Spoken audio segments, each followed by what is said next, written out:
جب بھی آپ کے سامنے کسی کا اسٹیٹس آئے جس پر کوئی حدیث یا آیت ہو یا کچھ بھی ایسا موٹیویشنل لکھا ہو اور آپ کو پڑھنے کو ملے جس سے آپ کو آپ کے سوالوں کا جواب ملے، تو یہ سب کوئی انسیڈنٹس نہیں ہو سکتا، یہ سب ایسے ہی کوئی اپنے اسٹیٹس پہ نہیں لگا دیتا۔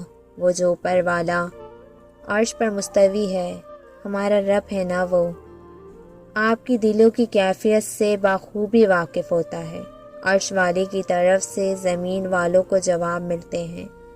یا اللہ کی آپ پر رحمت ہوتی ہے کہ وہ آپ کو ایسے روتا ہوا ڈپریس نہیں چھوڑتا۔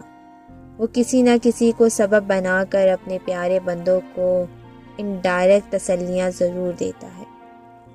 محسوس کیا کریں اپنے اوپر والوں کی رحمت کو برستے ہوئے۔ کئی بار ایسا محسوس ہوتا ہے کہ جیسے رات کی خاموشی میں کی گئی باتیں سننے کے بعد رب ہم سے ہی مخاطب ہے۔ حوصلہ دیتی آیتیں لفظ مرہم کا کام کاج کرتی ہیں۔